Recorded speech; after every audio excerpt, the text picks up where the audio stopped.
This is what comes to many people's minds when they think of Bensonhurst, Brooklyn. Organized crime figures being gunned down in the streets. That's what happened to Carmine Variali and Frank Santora last Thursday on Bath Avenue in Bensonhurst. Saturday night, another hit about 20 blocks away. Some other recent mob executions in Bensonhurst were Frank DeChico, blown up in his car last year. 2 more men shot a few months after that.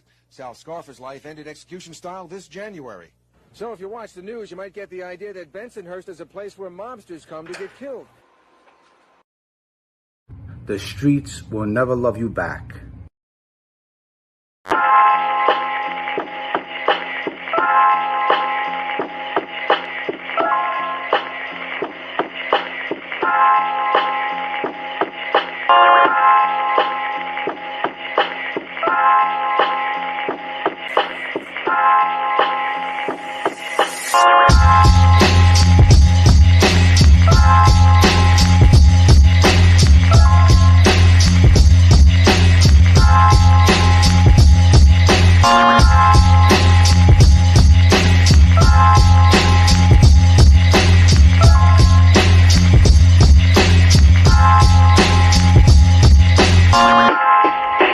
Time, if you lived to be 19, 21 years old, you're lucky.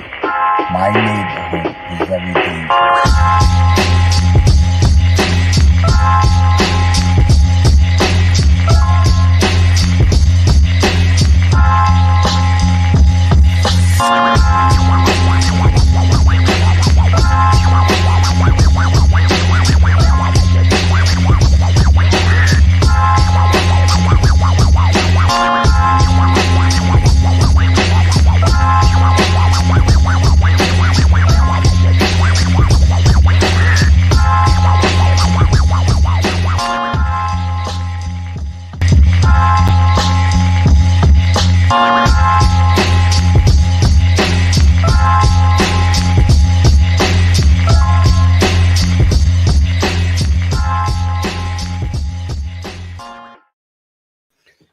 Bang! What's up, guys? Okay, so we're going to have a good show today. I got Don Berlin with me in the studio. Let me give a shout out to Boston J, John DeLong, John Acello, Michael Hill, Beck, William Haynes. We got 37 people in the chat.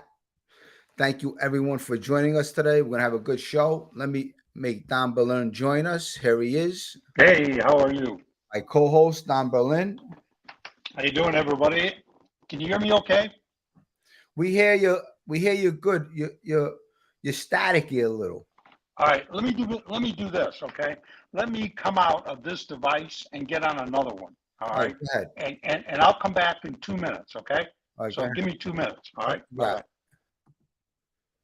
Okay, Don will be back. So it's been a crazy week, I tell you, in New York City.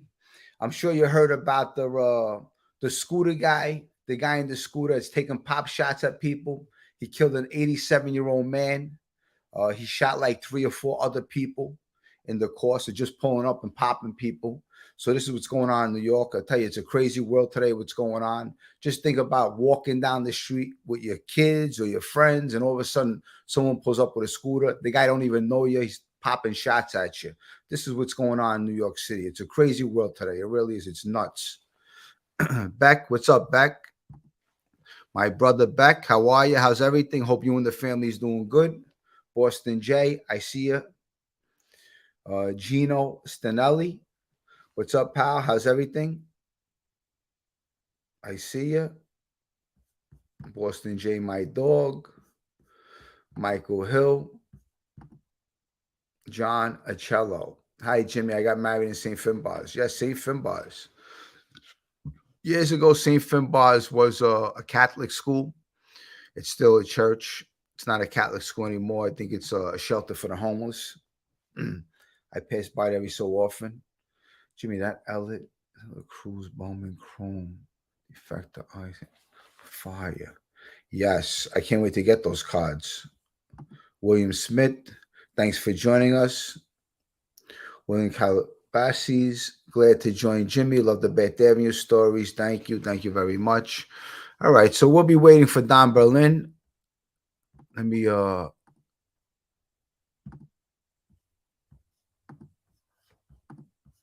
get Don Berlin in here before I do anything.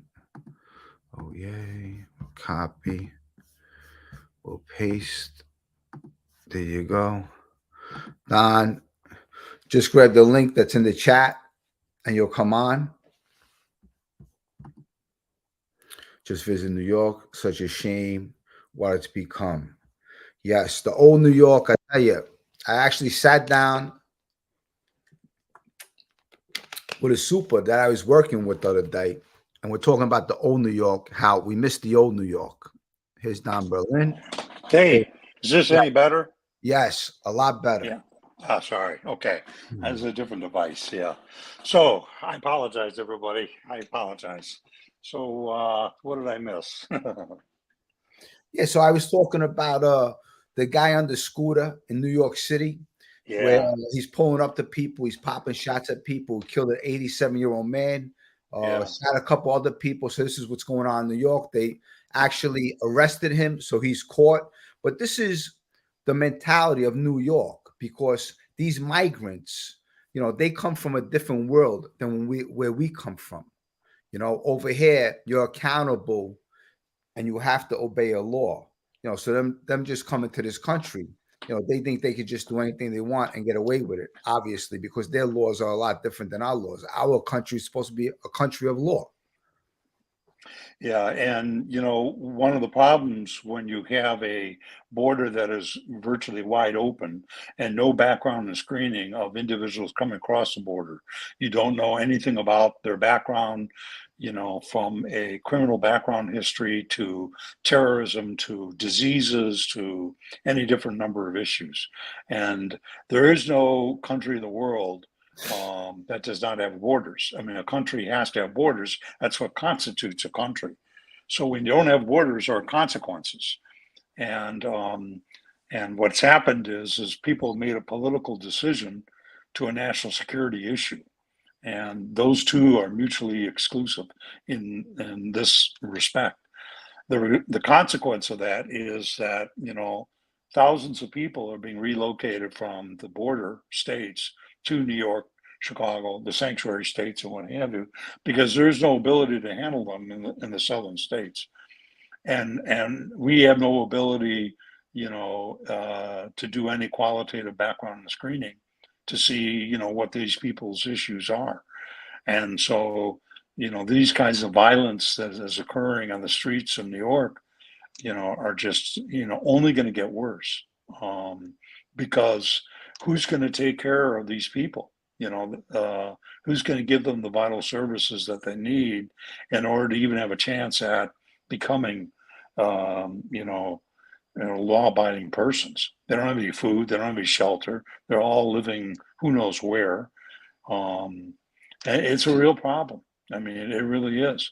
And nobody is willing to take the hard political choices and solve the problem. I'll tell you, Don, you know what? Me living in New York City, uh, I'm starting to feel the pain over here financially, because Yeah, it's so overrated, New York, with the inflation, the taxes. It's like we get taxed 2 or 3 times on everything. You yeah, know, the rents are very high. Uh, I tell you, it's hard to make a living today. It really is. I mean, it, this is what I see what's going on in New York. It's either, to live in New York, you have to be rich, or to live in New York, you have to get all freebies. So it's either or. I mean, but the working man is struggling in New York City. We're I, struggling. So the oh, rich I, are I making out, don't, and the migrants that come here, which what, God bless them. Look, they're the ones getting everything for free. So if you're born in this country, in all honesty, this is a big issue. You know what? yeah, We are getting nothing. What we're doing is we're struggling to work every day to get ends meet, to pay our bills, live week to week. That's how we survive, week to week. Last week I worked 2 days to get a check for 2 days this week.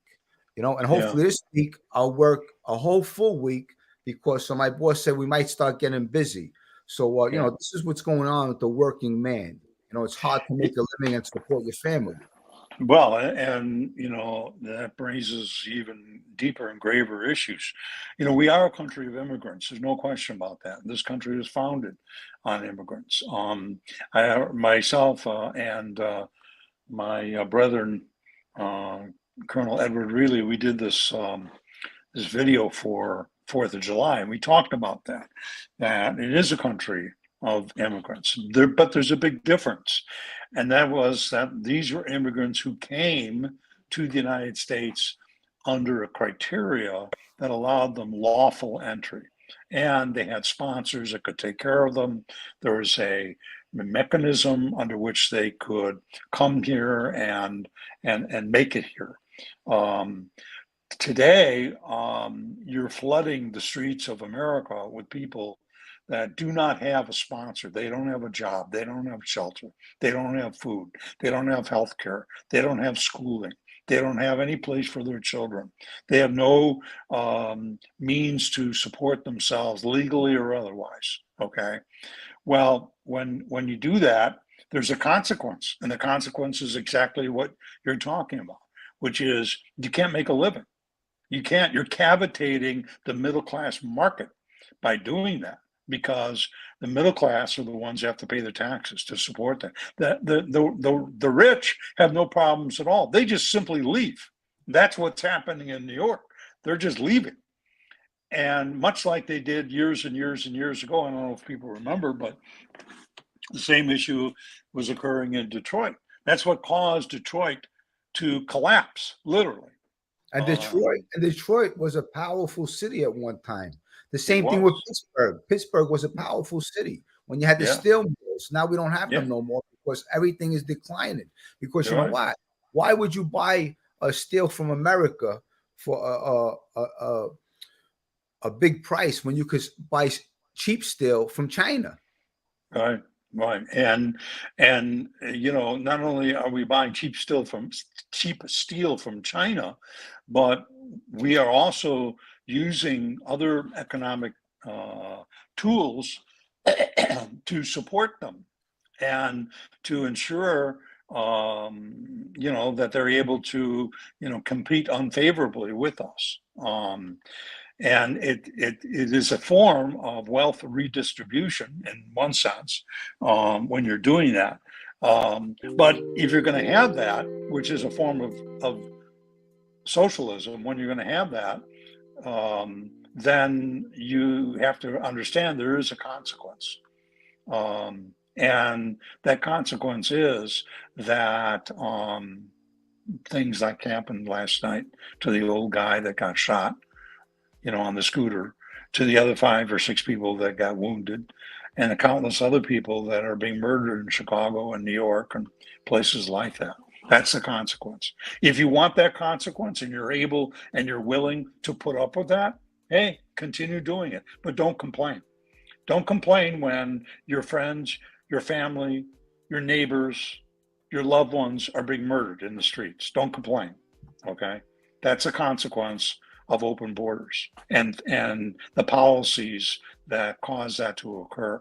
Now, there are other obviously contributory issues. I get that. I understand that. Okay, that cause you know, that type of violence. There are other contributory factors that weigh into it, but this is a major issue. A major issue. Yeah, So and I'll tell you, you know what? Every day I put on the news every morning, and it's someone getting shot. It has something to do right, with guns. And I look back growing up. Okay, look, right, I'm all for guns. Okay, First Amendment. Uh, but what's going on is even with my friend John Polio was murdered by a gun. You know, Holy Galino's murdered by a gun. Chestnut murdered by a gun. You know, and they also murder people by guns.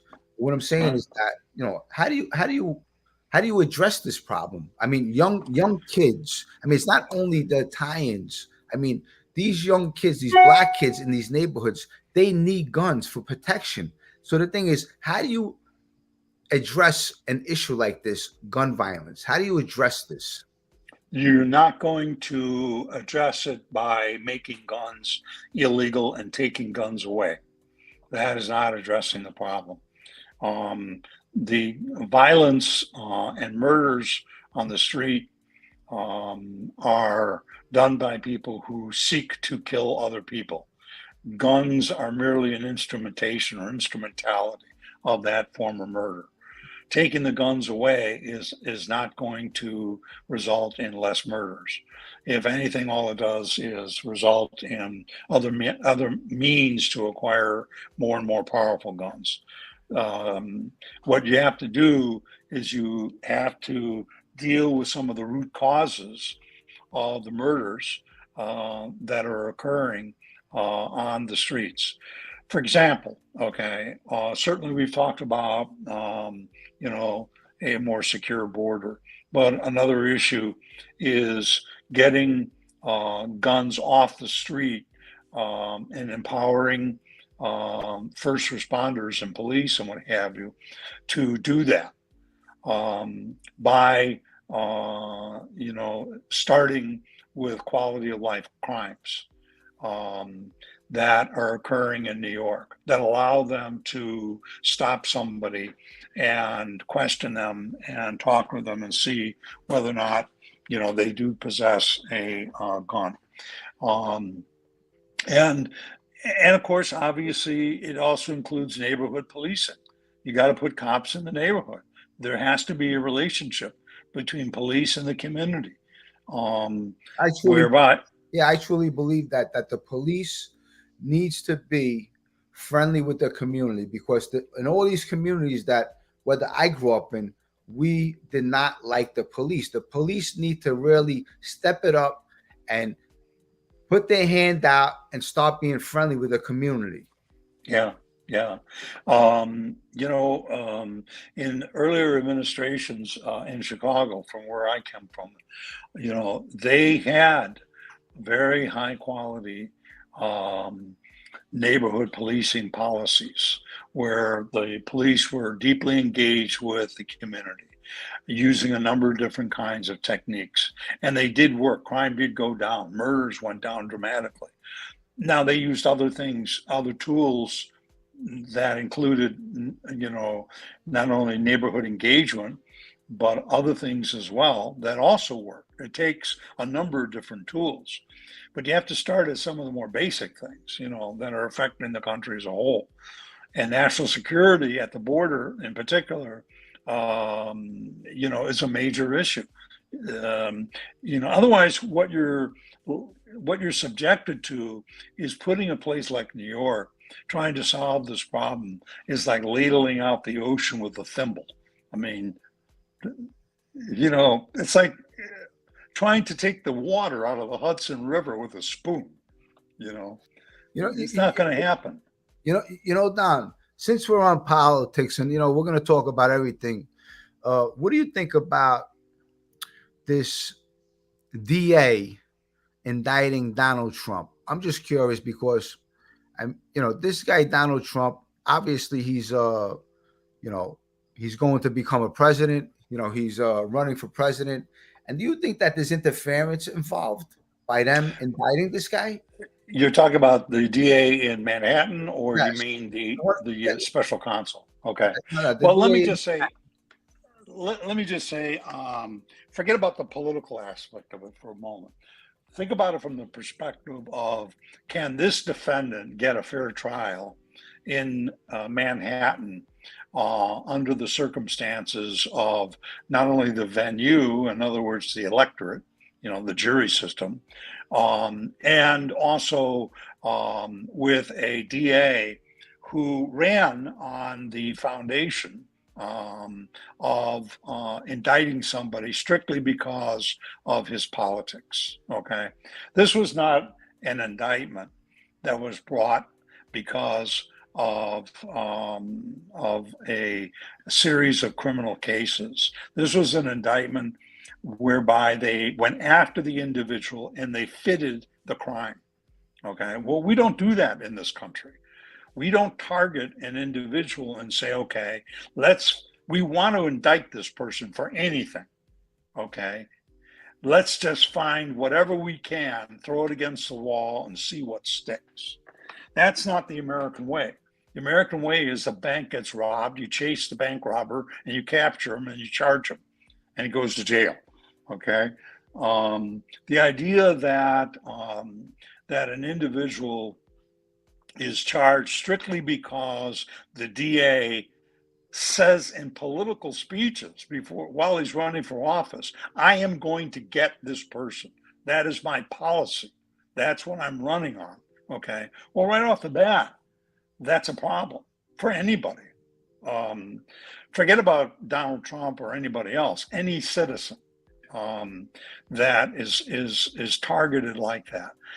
One of the reasons why going back in history, one of the reasons why the organized crime strike forces around the country were all disbanded was just for that reason. They were not investigating crime. They were targeting specific individuals and figuring out anything that they could in order to charge them with a crime. And it got to the point where it went way, way, way overboard. And so ultimately the Department of Justice decided to merge the strike forces into the criminal division of the Department of Justice, and they disbanded them all and what have you. And part of it was other reasons as well, you know. But I think fundamentally you have to ask yourself, are we a country that is going to possibly imprison somebody, okay, because we don't like him either as an individual or as a person or as a politician? That's not the American way. We got Mike Tags over here. It's sick. They're all evil. Watch The Sound of Freedom. This is a new movie that came out. It's called The Sound of Freedom. And everyone should watch this movie. I heard it's a really spectacular movie. It's about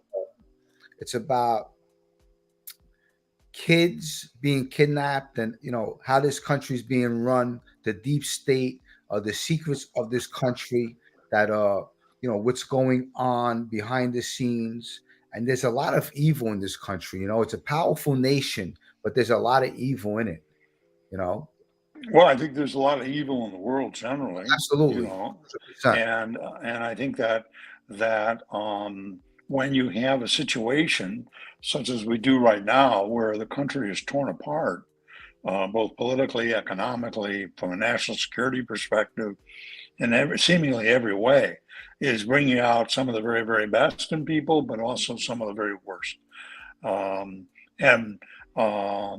You know, you have to look hard to find good today, which leads me to my next story that I saw in the Washington and the New York Post, which was really kind of an inspiring story to me, which was the rescue of the chimpanzees from New York. There was this horrible lab in New York that was a test lab that was using chimpanzees for medical tests and horrible things. I mean, just terrible. And finally, the place got shut down. So anyway, so down in Fort Myers, Florida, there's a sanctuary city for chimpanzees. And I don't remember the whole story of it, but somehow or another, I think that part of the story was that that some of the land that they got for the chimpanzees was given to them by the military, something like that. Don't quote me on that, but I know they cobbled together a number of different islands off of Fort Myers. And now they have rescued chimpanzees from sanctuaries and other places and labs all over the country. What kind of testing are they doing on these chimpanzees? Oh, horrible things. Just terrible. First off, they locked them into a cage. This one chimpanzee that was talked about, his name was Vanilla. He was 29 years old. And they had a video of him at age 29 for the first time going outside and looking up and seeing that there was a sky. He had never seen a sky before that day, a couple of years ago. He had never been with his brother. His brother's name was Dwight. And had no interaction, no social interaction with another chimpanzee. He was basically, sticked and prodded and whatever with medications. Chimpanzees share 98% of our DNA is in a chimpanzee. Yeah. So that's one of the reasons why they study them so hard.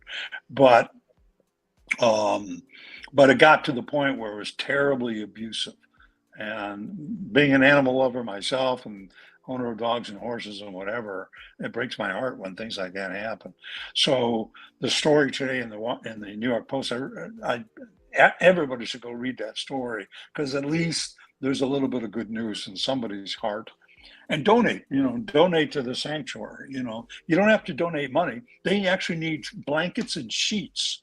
That's what chimpanzees need the most. Blankets, because they use them to tie knots and they swing, with them or whatever. So they're looking for lots of sheets and blankets, and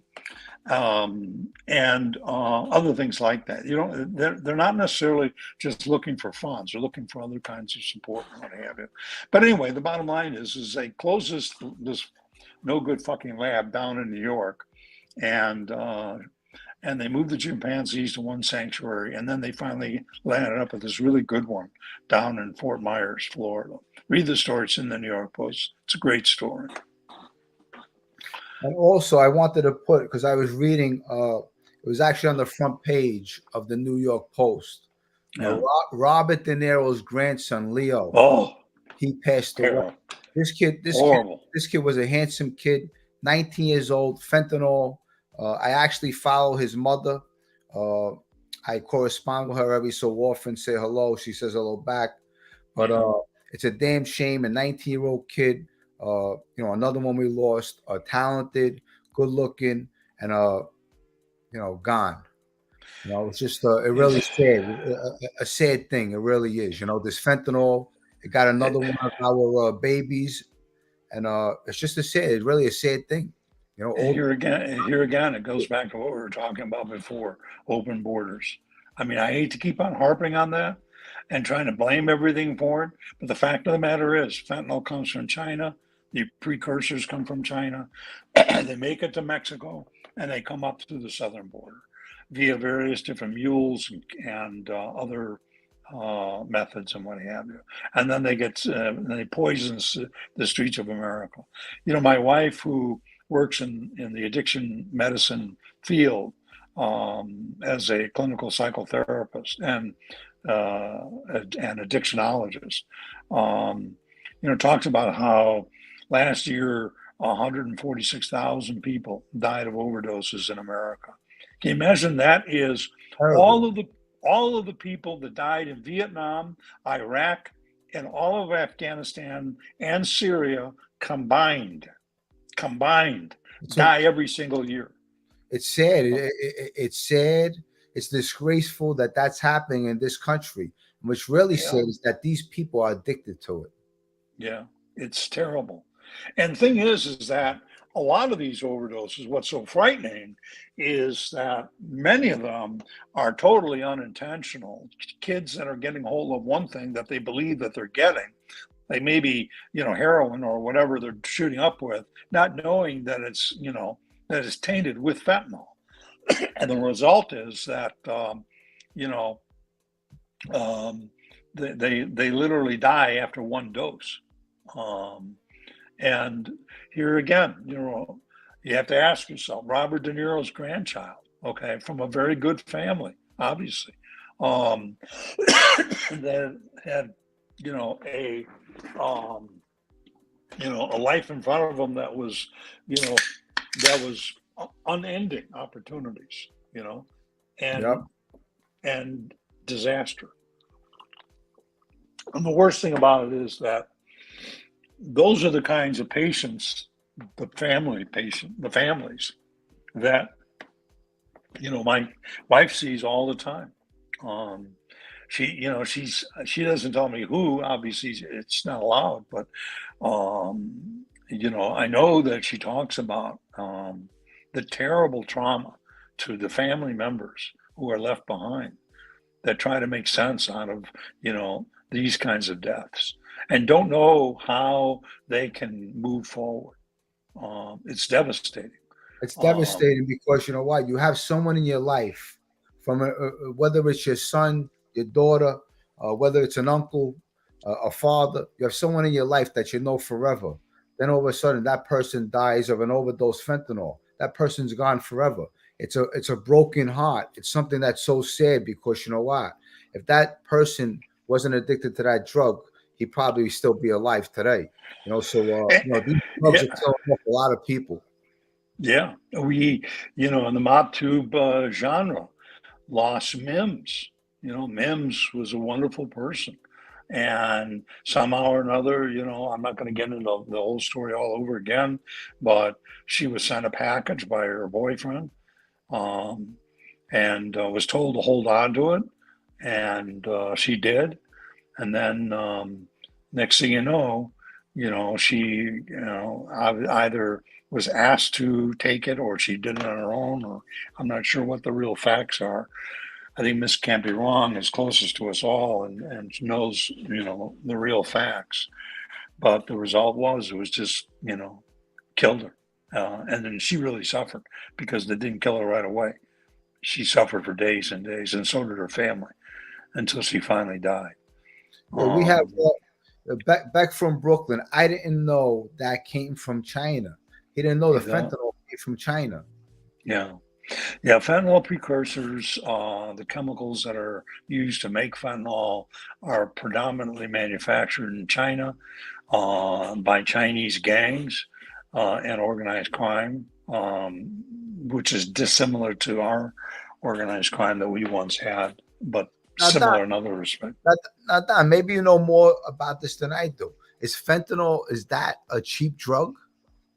The precursors, which is to say the chemicals that compose it, that comprise it, yes, are cheap. And the manufacturing of it is also cheap. Okay. What's expensive is all of the cutting and everything that it goes through. And then each time that it gets cut and added and what have you, makes it more expensive. But the manufacturing process is very inexpensive. Now, what's the difference? Um, What's the difference between fentanyl and dope, heroin? Fentanyl is probably, and I'd have to defer to my wife's judgment on this, but is probably at least 100 times more powerful than heroin or any other opioid. So, so, Uh, so that's what they're going for. They're going for the ultimate high. Part of it is that, but part of it is that I want to look at this in the light most favorable to the people who are This using can't be wrong. it. This can't be wrong. Fentanyl is made in a lab. Yeah, definitely. Yeah, definitely made in the lab. But the precursors are different kinds of chemical components that are made in China. And then the laboratory process is not necessarily in China, but can be. Okay. Most of it is Mexico. Yeah, I And got William Hines. You got cops overdosing by just touching it. isn't that the truth? That's what's really scary. Not, and Bill, you're absolutely correct that they're not only overdosing or experiencing some effects by touching it, but forget about touching it, breathing it. Okay. I mean, you literally, some of these people have to go in hazmat suits into a crime scene for fear that the place could be polluted with fentanyl residue. Just That touch. is I that's guess, aerient. I guess just touching it on your skin could make you overdose. You can. Wow. You And you can. know what? Not now. I was reading a story too that what they're doing is they're putting this fentanyl. They're making pills with it. Like they're making these fake pills, Xanax pills, blue pill. They're making all these pills. This when you take them, you just die. And what's really insidious is a lot of them, like sun kissed drugs. In other words, they look like the rainbow. They're and so that they're obviously attracting children and young people to them. I mean, really, really sick, resulting in them overdosing and what Back, have you. back Brooklyn, Jimmy. They're mixing it with weed also. I mean, how do, how, Right. how do you do that? How do you mix it with weed? So say You for just example, you smoke weed, you're gonna overdose smoking the weed. no, they stir in the fentanyl powder into the weed and then grind it together through a grinding device. Wow. And the fentanyl is not easily, or they even dye the fentanyl. They put dye into it that discolors it, similar to marijuana or THC residue, so that you can't even tell the difference. Boston J. Um, Boston J. They're making pressed pills. right. Pressed pills is another method as well. Um, that essentially does the same thing. There are many different um, delivery vehicles, we'll call them, for fentanyl. All of which the sum total is death for many. And the end result is heartache and heartbreak for everyone involved. And then Miss can't be wrong. She's saying you could even spray it on. Yeah, yeah. There is this new thing where they're creating aerosol mists that contain the fentanyl in the aerosol, which, as I say, is really frightening because you could be literally, in an arrest situation, and have um, an aerosol that is filled with fentanyl and spray it at the police or the first responder, whomever, and kill everybody. If it was 100% pure fentanyl. Um, so it's a very terrible situation. David Lancaster, fentanyl does not require plant material to make. United States government owns the patent after the busting of a warehouse in New York. They own the patent. Well, I would disagree with that. They don't own the patent. What they do is they own the precursors are made by companies that, and I don't know all of the precursors that go into fentanyl. It's not my area of expertise, but a lot of the precursors are commonly used, commonly obtainable industrial solvents and other things like that, which are used to make up, the actual drug itself. They say fentanyl is so strong, it's not dosed by milligrams mg, it's dosed by micrograms. Yeah. Well, in the hospital, yeah, with the fentanyl patches and what have you. Also, keep in mind that there is a legitimate use for fentanyl in a hospital setting for someone who's suffering from catastrophic pain, particularly post-operatively and what have you. So there are, obvious, medicinal reasons to have fentanyl. Okay, but the problem is that by far is far in the minority compared to what. You know what I don't understand, and maybe I just don't get this. Yeah. Back in the day, every so often I did a little cocaine with my friends. Right. I mean, I never really looked for the ultimate high. I'm saying, Right. I mean, today these people, look, if I knew I was going to take something, and I had the, a ratio of me getting killed, a certain percentage of me getting killed, I'd probably stay away from it.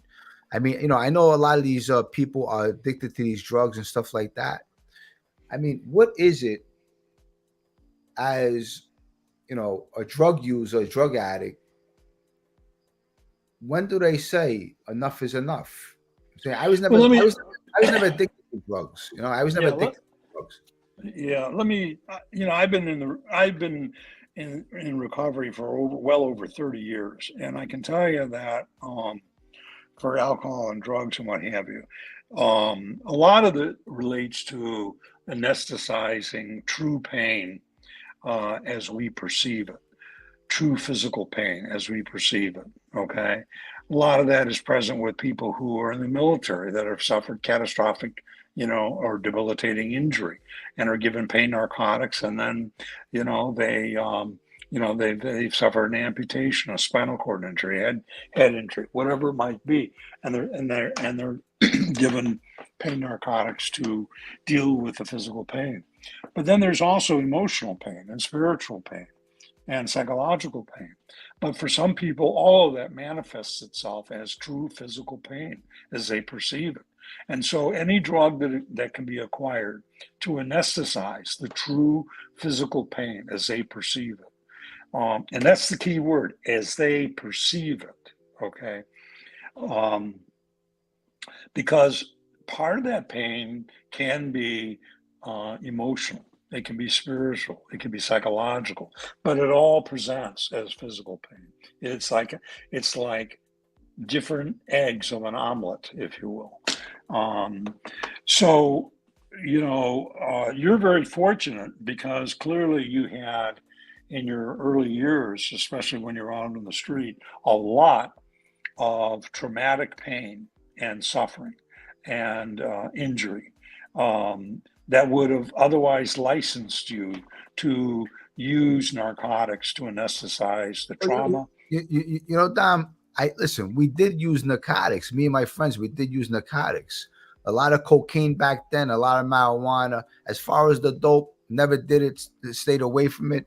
But me personally, I never got addicted to drugs. Some of my friends, little Georgie Adamo, yeah, he got addicted to drugs. You know what, Calco, Tommy Reynolds, they love doing cocaine.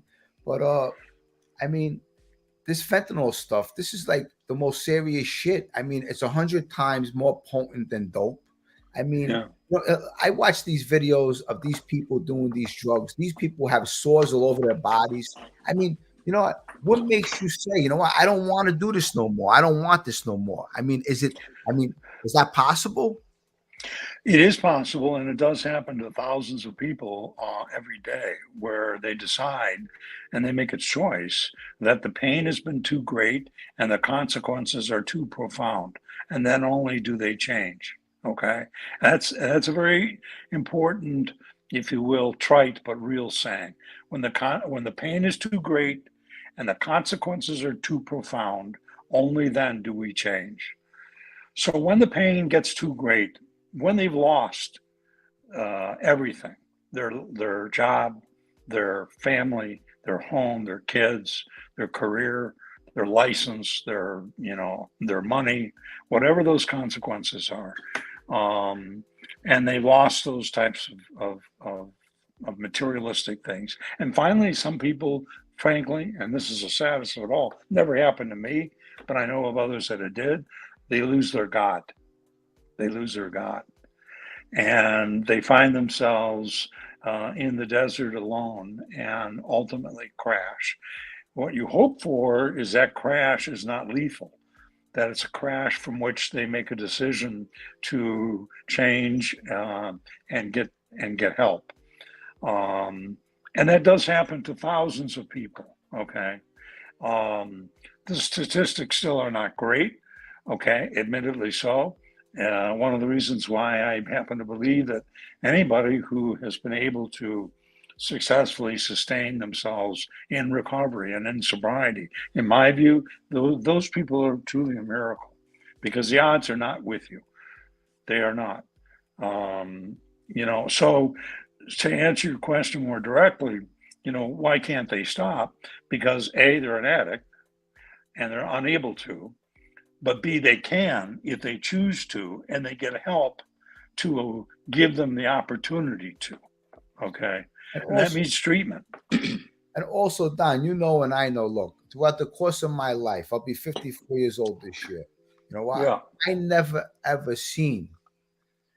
There's nothing good about any drug. I don't care if it's marijuana. There's nothing good about any drug. I think every drug is a downfall of some sort. Yeah, there are a number of different type of people who will call, for lack of a better word, abuse or depend. So, there are some who simply depend upon a drug. There are others who abuse the drug, and then finally there are others who are addicted to the drug. Okay. Usually, when you cross each one of those lines, there's no turning back. You become dependent first, then you go on to become an abuser, then you go on to become an addict. All right, but you don't go back and forth between the three. And so the real issue is whether or not you want help and are willing to get help, and then participate in sobriety and recovery. Because if you do, this is my guarantee, okay? And I don't make guarantees lightly, I don't. But it's also a promise. And that is that if you do stay sober and clean and in recovery, all right, I promise you that your life will be better than you ever imagined, ever hoped for, ever dreamed of, ever coming true. That's a promise. Um, because, as you know, look at your own situation where you came from in the street life, from the streets to where you are today, and how you turned your life around. It didn't involve drugs, but it involved a lifestyle. But Don, you know what? There was any time I could have fell to drugs because a lot Yeah, of my friends were on yeah, drugs. So you yeah, know what? When you're a kid, monkey see, monkey do. I'm saying, yeah, and don't get me yeah, wrong, I did drugs. I was just never addicted to drugs. But yeah. some of my friends weren't so lucky. I'm saying they just kept No, on. I watched my friend Georgie Adamo. The kid just kept on. I mean, I'm talking about 24/7. The kid was addicted to drugs, wow, robbing family members and stuff like that. That's what drugs wow. do to you. It destroys you. It destroys your character, destroys your person, destroys anything you are, destroys you, it takes all the good out of you and gives you darkness. That's what drugs does.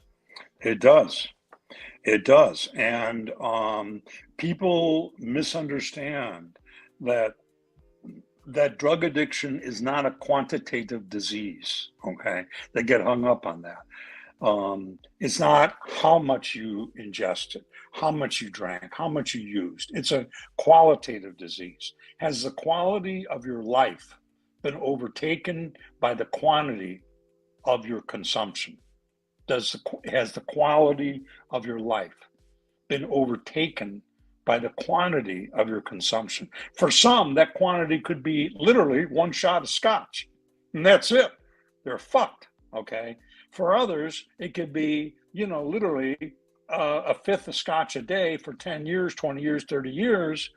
And then finally, their entire life explodes. All right. So it's not quantitative, it's qualitative. Um, and for some of your friends, look how they died, and at the ages in which they died when they overdosed. That's You not know, much quantity. and, but, They did. and the thing is, you know what? I got looking back on my friends. I have Richie Keenan. He overdosed. A friend of mine, I could say he overdosed. The family members don't like to call it an overdose. Yeah, Because they don't want to say that he died over drugs. But you know what? He did die of drugs. But right. little George Adamo, he was murdered. I mean, he was looking to rob a drug dealer. The drug dealer stabbed him in the heart. Yeah. Uh, but look, look. Even when you go to buy drugs, there's nothing good about drugs because you have a chance of getting robbed or getting caught or getting killed. I mean, there's nothing good about drugs whatsoever. You know, And especially you're in the business of selling them, because if it's not the police that are after you, it's your fellow, drug dealers that are after you. If it's not them that are after you, it's your customers. If it's not them, it's your partners. If it's not them, it's who knows who else. You know, so it is not a good life at all. and I tell you, I seen some really good people. What succumb to drugs and Yeah, destroy their character, their friendships with good people. right. And they just destroyed their whole life. And Well, good people, because of them taking those drugs, it changed their attitude, it changed their mindset, it changed everything about them. The drugs took over. well, and then you have to also extend that out and ask, what the effect of the addict's illness is upon the family. Okay, what does it do to their mother, their father, their brothers or sisters? And the countless times in which they have to worry at night whether or not Johnny is coming home, or Johnny's going to be, in the form of a phone call saying, this is the medical examiner's office. Get down here. Your son is dead. And I'm not exaggerating how it works. I mean, it's countless times. As I said, and this isn't to brag, because um, people in recovery, we only have today that we live for, because there's no guarantee for tomorrow. But I can't tell you how many times, in all the years that I've been in the racket of wreckage, I call it, that people relapse and die. You know, it's just a byproduct of the illness. And on the other hand, I'll also tell you, the good news is that, believe it or not, and I can't believe it myself, but I am still friends with people whom I knew early on in my own recovery and people that I was in recovery house with 30 some years ago. I'm still friends with them today, believe it Wow. or not. Yeah, yeah. It can happen, and it does happen. Now, 30 years ago, treatment was a completely different model. It worked a completely different way, and what have you. You don't get the support, financially in recovery that you did back then. But that doesn't mean that you can't be successful at it. You This can guy, be. this guy over here, the real insidious drug is meth. David Yeah, Lancaster. Now, yeah. I never took meth before. Actually, Oh God. I was actually on the phone with my friend Willie a couple Yeah, of days ago, and he called yeah. me, and he was talking about, because he has a problem keeping clean too. I'm saying, Right. because he's doing good right now, and I wish him the Yeah, best of luck. yeah, But he was saying, you know what, he did meth. He was doing meth, and the Met gives him all different kinds of, like he says, the Met makes you see things that aren't even there. I'm saying, and it's a yeah. drug where he never even got to go to sleep. Keeps you up, like, I don't know, for days at a time. And this is a drug he was telling me about, something that I never took before. And I was, talking to him about it, and he was explaining it to me, what it does to you. You know, Yeah, yeah, yeah. It's one of the worst drugs of all. I was never into meth, thank God. I wasn't into any illegal drug. I was into pain narcotics because of a horrible accident. But nonetheless, it still rendered me completely powerless and hopeless. Um, but I never experienced meth. But I know from others who have that it's a not only insidious drug, but like fentanyl, very dangerous drug too. Lots of people die from it and what have you. Um, and it kind of brings us to the back around full circle about the violence in New York and what have you, that we're experiencing, not just there but in other cities like it. How much does drugs play into this? Well, I would posit that drugs play into it to a great deal, because a lot of the people who um, are involved in these violent acts suffer from mental illness, suffer from drug problems, and so forth and so on. And I'm a firm believer that as along with with police neighborhood outreach also requires that if you're going to stop some of the violence on the street, a lot of these people that are committing the violence, that are suffering from drug addiction, mental illness, and whatever, they've got to be treated, or they're just going to be a big revolving door of violence. And you have to find methods to get them into treatment and what have you, and get them into it and sustain the treatment. Now, you can't go to the extreme of locking them up in perpetuity. I understand that. The olden days, putting them into a state mental institution, into a cage, that's not going to work. But there has to be a component of treatment that is at least offered. And you're not going to get everybody into treatment, okay? But maybe you can get a few people, and that's a few less crimes. Maybe you can do that. So, um, so any other questions? I can't see the chat because I'm not on my computer here. anybody got any questions? I tell you, Uh, they said Met is all over Central Illinois and Indiana. William yeah, Haynes. yeah, right. That would make sense too. Why is that? That would, well, but, I don't know enough about meth, but I knew a lot about Illinois because I was raised there and what have you. And I know that in Southern Illinois and Central Illinois is a hotbed for, excuse me, for laboratories. and things of that nature that are cooking rooms and cooking houses and what have you. So that probably has a great deal to do with it. But that's speculation. Now, what do you think But about this comment right here? America should have free drug treatment and free mental health care. I don't know about free. Okay, I don't think free works because that's social medicine. But what I do believe is that if you are desirous of treatment and you are seeking treatment, it should be offered, but it shouldn't be imposed. Okay. Um, and the reason why I say that is because I'm not a big proponent of forced interventions. I don't think that they work. I know I'm outspoken when I say that. A lot of people would violently disagree with me about that, but I don't believe in running out with a net and capturing somebody and hauling them away to treatment. I don't believe in that. I believe that if you are desirous of treatment and genuinely desirous of it, that it should be made available to you and that it should be high quality treatment. but I don't Go ahead.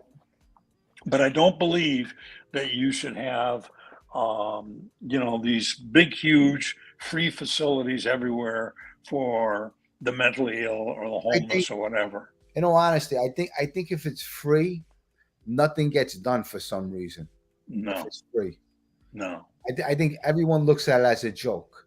Yeah, it really doesn't, because all it is a way station, really, and it becomes not really free. It becomes something that you and I will pay for in our taxes, okay, but the government isn't running it. It's not like VA, if you will, okay.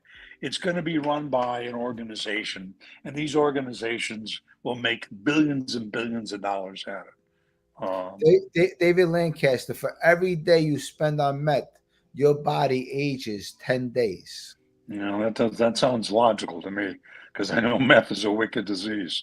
And Yeah. I don't know whether or not Dave has any specific experience with it or not, but maybe, if he does, and he would like to share his story, or if he is in recovery or struggling with drugs or whatever.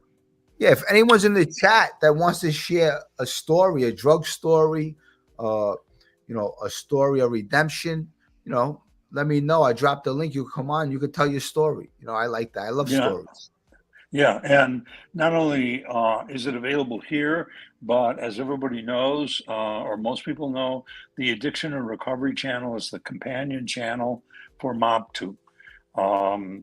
So for those of you who don't know, Chris Ladrago, my friend and colleague and what have you, that runs MobTube, his real passion, and I've said this a million times, but his real passion, his whole motivation behind running MobTube is so that he can run the Addiction and Recovery channel for free.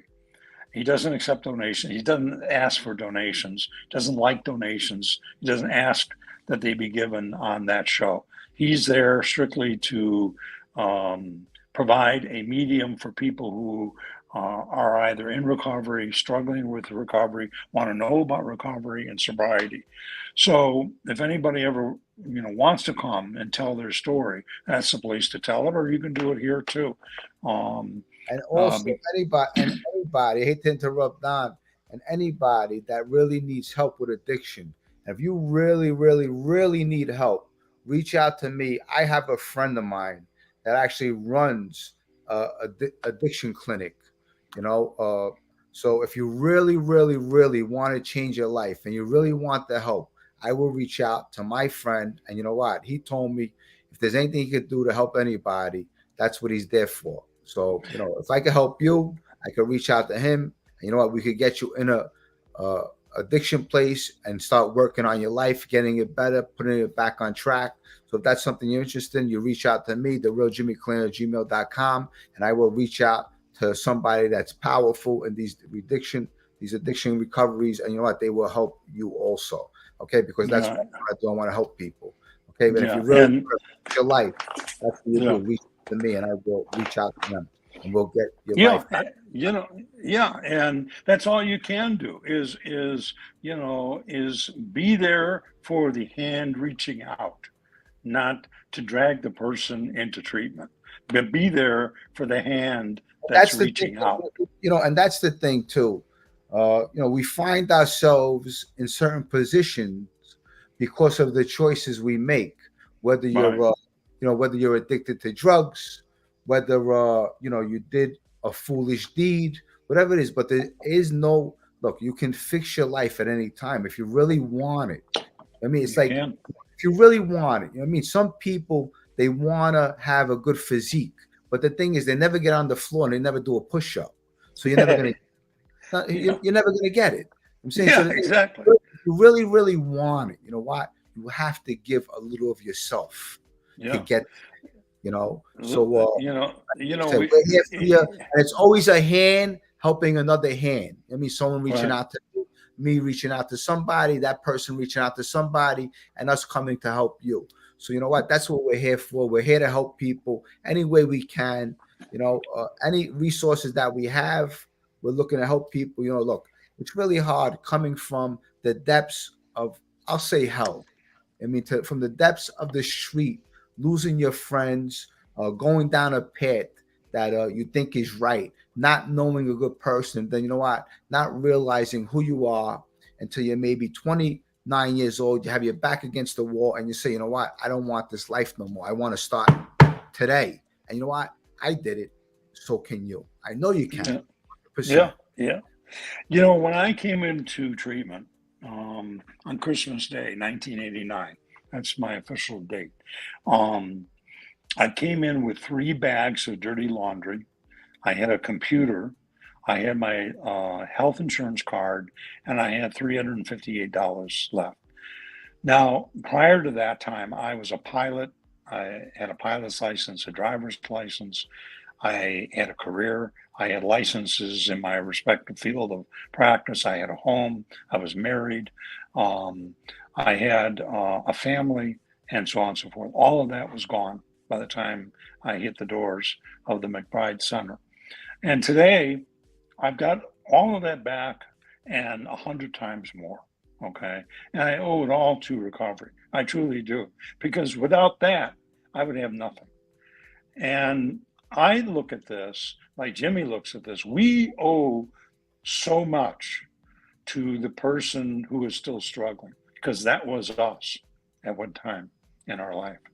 When Jimmy was in jail, before that, where he was on the streets, same thing with me, in my own circumstances and what have you. We have a duty and an obligation to help those people who are still suffering. So my email address for all my YouTube fans and what have you is DAMB, Donald Allen Marshall Berlin, DAMB 2020 at protonmail.com. Just, my wife knows a lot of these people that are in the addiction business, hospitals, clinics, clinicians, treatment facilities, and what have you.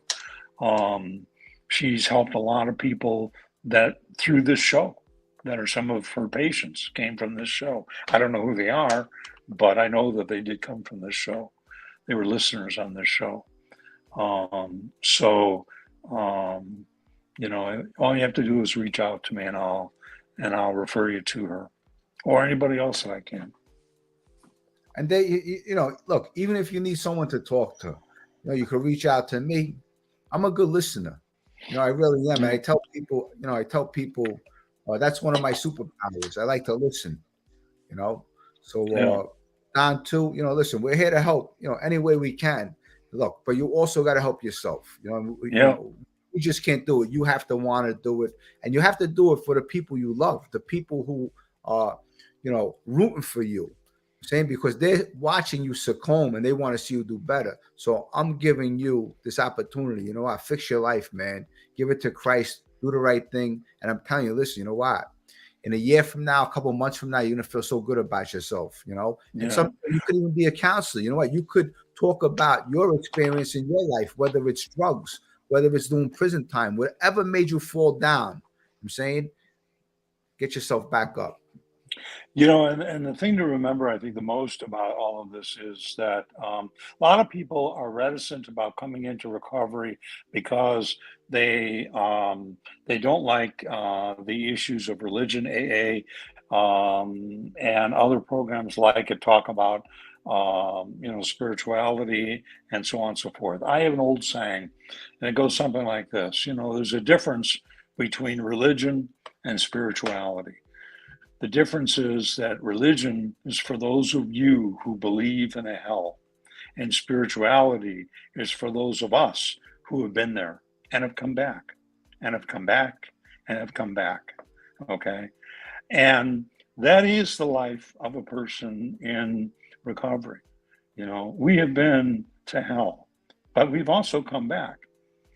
A lot of people talk about how, drugs fight like hell to kill your life. And now it's your obligation, if you can, to fight for your own life, to live, and it is a fight. It's not easy.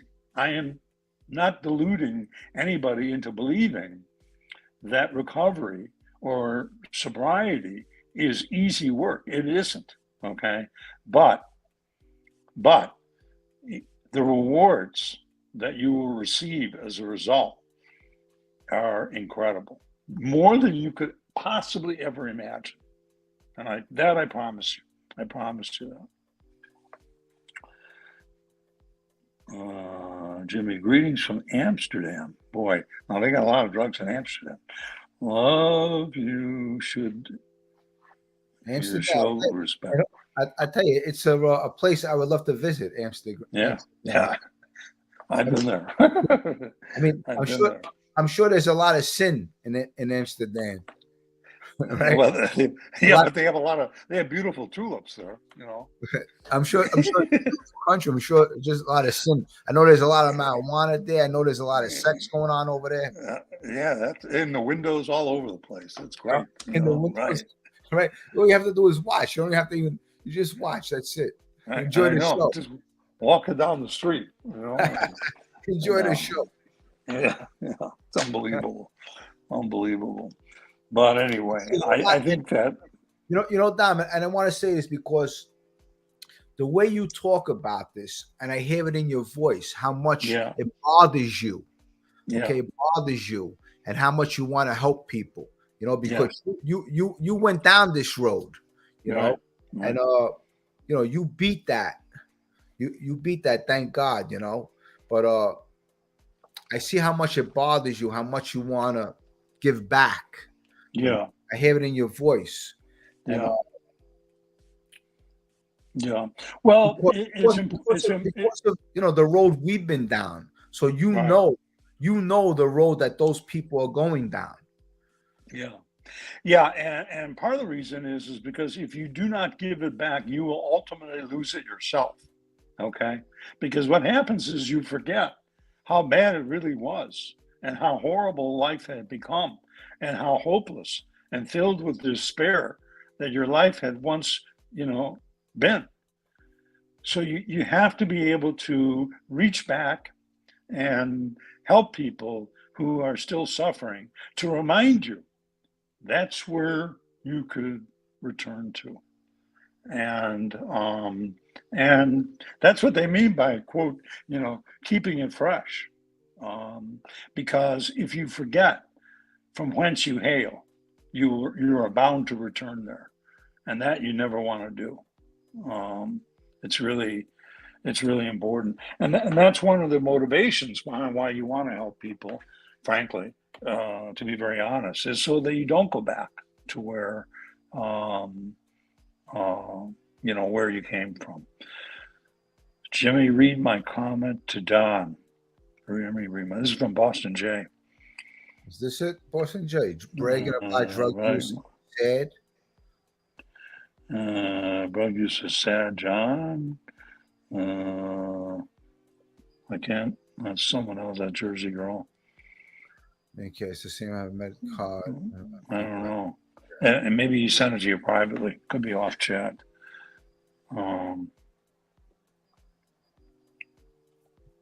Yeah, I'll tell you. Don, it's there's so many things in the course of life. I mean, just life itself is a Yeah, downer. You don't have yeah, the right people in your life, and that's also a more important thing to talk about. Is putting the people around you, because look, if you want to succeed in anything, you have to have the proper right people around you. yeah, Successful people that want to see you do well and want to see you succeed. yeah. Well, that's true, and that you know kind of gets back to Because you know there's a lot of stories I look back on, and some of these people that I know, whether my yeah, case in particular, I look at the yeah, people I put myself around. I was a mhm, young kid. I didn't know any better. I really didn't. I didn't know any better. yeah, I didn't know what a real good person was when I was growing up. right, I right, thought the right, bad people were the good people, and the good people were the bad people. That's right, what my mindset was. right, If you weren't doing the bad thing, you weren't a good person. That's how it right. was back then. Well, that's true, and it's kind of interesting you bring that up also in the context of well, say hypothetically, like like MobTube itself. There's just the YouTube genre and what have you, and what it's become and what it's turned into, and what have you.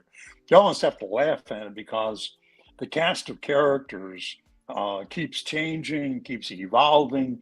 The sick get sicker. The well people get weller. People come in, people go out. It's kind of it's like no other societal organization that I've ever experienced, and and it's interesting, but it's also disturbing at the same time.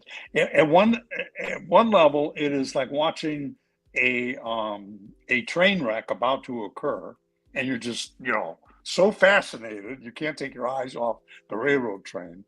And yet, on the other hand, you do make a lot of friendships and relationships and what have you, good, bad, or indifferent. There's some very, very good people on MobTube and YouTube and what have you, but there are also some very bad people. It's a microcosm of society. I've said this before, but in the mob genre, it's almost like the MobTube is like the modern day social club. It certainly was that way after COVID because nobody could go anywhere. Okay. So it turned into kind of like the modern day version of the neighborhood social club. And everybody kind of, you went there, you played cards, you sat, you talked with one another, you hung out, you Let- plotted, you, this is what Boston Jay wanted you to hear. Don, yeah, my dad is a real recovery leader. October 31st, 1978, my hero, not this YouTube nonsense. My dad is a real recovery story and leader, retired Sergeant Major Don. yeah, yeah, yeah. And I he's remember. and he's very proud of his father, which you should be, Jay. Yeah, you should. Yeah. Yeah, I know Jay reached out to me. We got to get our comms straightened out on Signal and what have you, because that's the only way that I have any live comms, especially when I'm gone. I'm not here a lot, but so I will endeavor to do that again, and I'd love to be able to talk with your dad. I would enjoy that very much. So I know that he probably doesn't have Signal, but you do. So just try me again on Signal. I do have your Signal address. And So.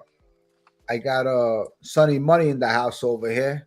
Don, how are you, sir? Jimmy, what's up, bro? Sonny Money, how are you? Yeah, See you in yeah, the he's a chat. good. Hope everything's going good with you. And Sonny Money, I got respect for this kid. I really do. I mean, Yeah, this kid years ago, maybe it was a year ago, a little over a year ago. yeah, He came on YouTube, as maybe he had some issues, I guess, in his life, in his mind, and okay. now he's talking a lot better than the Mm-hmm. way he was years ago. So you know what, Mm-hmm. Sonny, you're working on yourself. I'm proud of you. And you know what? Not only do I see it, I'm sure a lot of other people see it. And you know what? You don't got to take my proudness of you, but I'm just telling you, listen, you know what? You're doing the right thing, and I see that. So you know what? Good for you, when, son. I wish you the when that best. happens. And I remember Sunday Money when he first came on. I'm like, yeah, but, it's good to see him again. And it's good to see that he's And doing let me better. tell you, because you know what, Don? I look at these characters on here on YouTube, okay, Yeah. and I know everyone has issues. Whether you know what, someone likes to dab in drugs every so often, whether some people are dabbing in drugs every day, and I see you could tell Or who's not on I'm, drugs. yeah. You know, you You could. froze. You froze when you said you were talking about. I think people come on here and have some issues, and then you froze. Yes, So start from yes. there. Some people have issues whether they're dealing Yeah. with drugs, they're trying to overcome a lot of things, redemption, life in general, a lot of things going on in our lives, you know. And listen, to you people out there, you know, look, I know life is tough. Of course it is. Life is not easy. And I tell people this every day. Life is not easy, but you take one day at a time and just try to fix your life every day, you know. And Yeah. Yeah. some of us have a past history, whether you're dabbling in drugs, you know, people have a lot of drug use, whether you're mentally, you know, you're dealing with something mentally up here that bothered you from years ago, you know, and you got post-traumatic stress, whatever the case may be, mental health. Look, just keep on, look, put people, good people in your life. And you know what? If you need help, ask for help. Don't be Right. afraid to ask for help. Someone told me that, Jimmy, never be afraid to ask. You No. know, No. And you know something, Jimmy? People truly want to be asked to give somebody a helping hand. They want to be asked, okay? But they don't know what it is that you want unless you do ask them, you know. Um and you never know, you may be helping me during that moment in my life when everything has gone to shit, and I can stop and take a break and step away from what's going on that's bad, help you so I don't have to deal with that present day moment, and makes me feel good about myself, makes me feel good about what I'm doing for somebody else. It gets me out of me, and into helping somebody else, you know. So reaching out and helping somebody is not an imposition. It's only an imposition when somebody says, okay, this is what I can do for you, and this is what I think is best for you. And then you keep on asking for the same thing and never do what he's suggesting. That doesn't work for me anyway. Um, so I try to help people in any way I possibly can until it comes to the point where they don't want to help themselves. Um, so, and listen, to your point about, one day at a time or what have you, there's an old saying: we all have many, many yesterdays. None of us have any tomorrows. And God willing, we'll make it through today sober and clean and spiritually intact. That's all we have. We don't have any guarantees for tomorrow. Literally, a bus could run me over in the morning on my way to work. You know? absolutely. And, you know, I always think about that all the time. You know, I think about my kids, what they would Yeah. do without me. Because, you know, Yeah. honestly, when you leave the house today, you don't know if you're coming back. The world that we're living in. Yeah. No, you don't. You don't. And I think about that as well. But the reality is that all we have, and can live for is today. Um, and to the people on YouTube generally, that wish others ill, or do things to them, and more importantly to their families, you're sick. That's the bottom line. You're sick. Now, if you want to remain sick, and destroy your life and destroy, your soul and your spirit and what have you, go to it. Doesn't affect me any.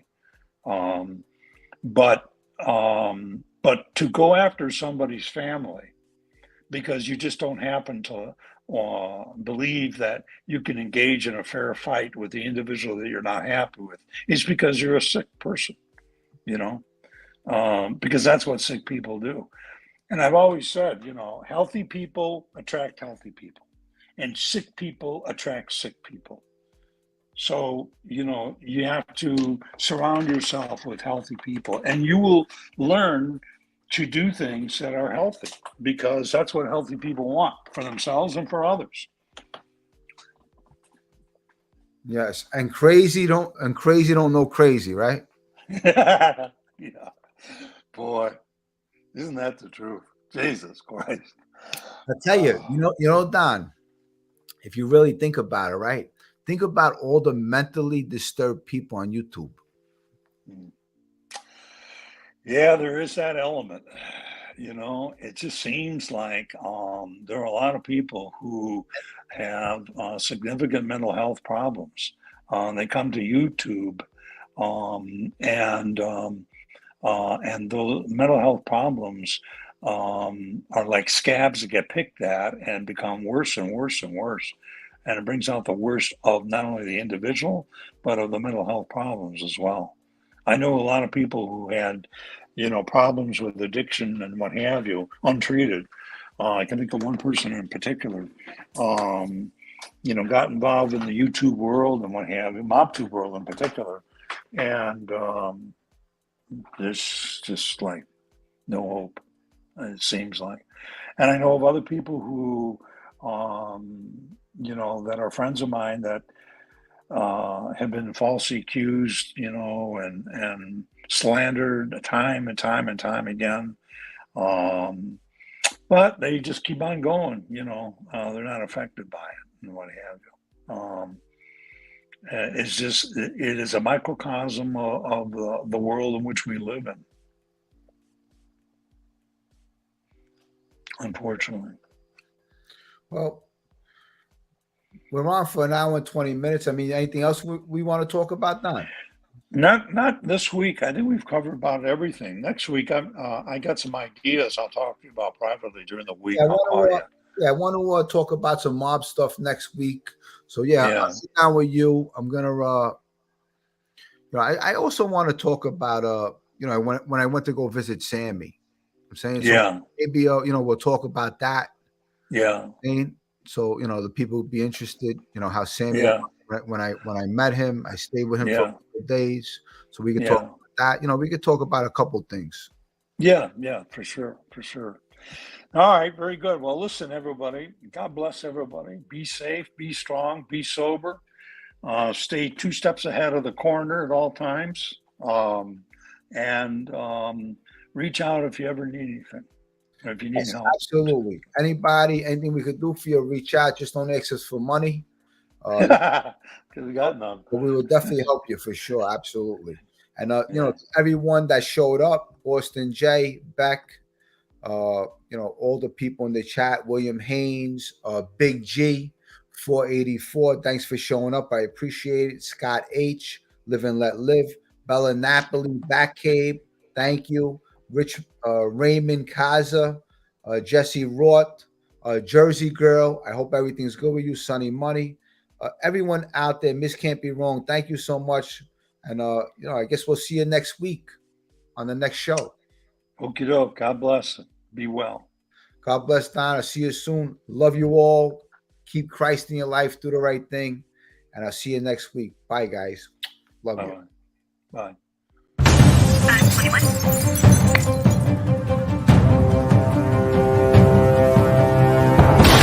The streets will never love you back.